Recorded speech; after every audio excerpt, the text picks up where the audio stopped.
I'm 37 years old. I've spent the last 16 months here in Sunnyside, Fresno.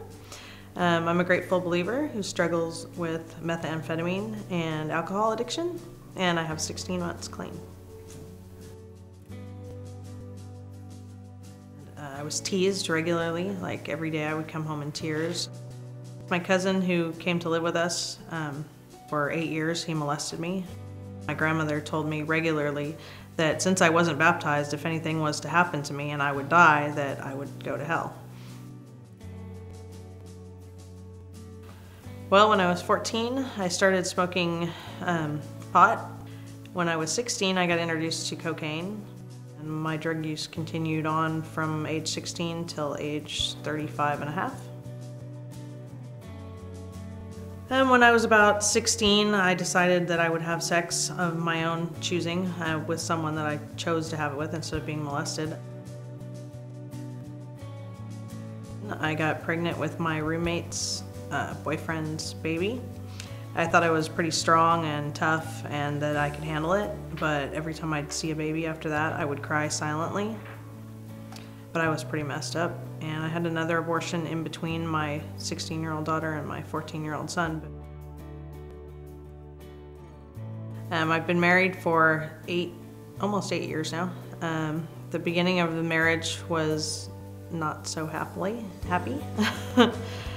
Before I actually moved here, I came to visit my brother-in-law, Steve, and his wife, Lisa.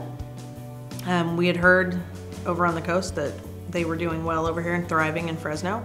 And they said if I was serious about getting clean, that I needed to go to Celebrate Recovery with them. Pretty much, it was exactly what I needed. We finally started having the kind of marriage that that I had always thought that we would have. You know, with my husband being the spiritual leader of the household and just the man that I always knew somewhere down deep inside beyond the drugs that he could be. And now we're very happy and we have a new baby.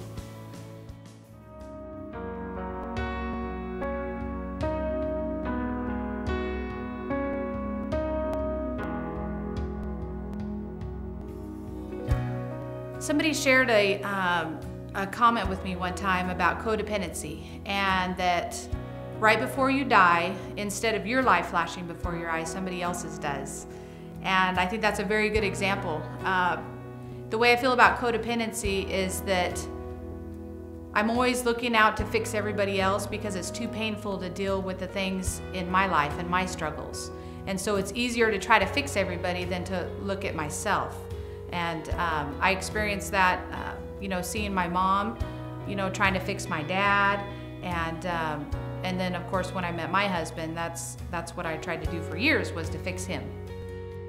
When I was told that there was a group for a codependent, it was like this huge weight was lifted off my shoulders. And I remember very clearly the very first meeting that I went to, and I heard these testimonies of hope that people had gone through what I had gone through, and they had risen above it. So even though I didn't really understand at the time what was going to happen, I found a home and I found a place to talk about my problems and to gain support. And through Celebrate Recovery is where I began going to church, and it's where I became a Christian.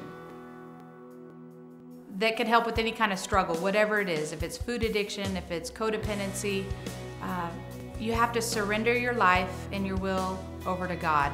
And that's what I've learned, is that I cannot fix myself, I cannot fix anybody else, that it's God.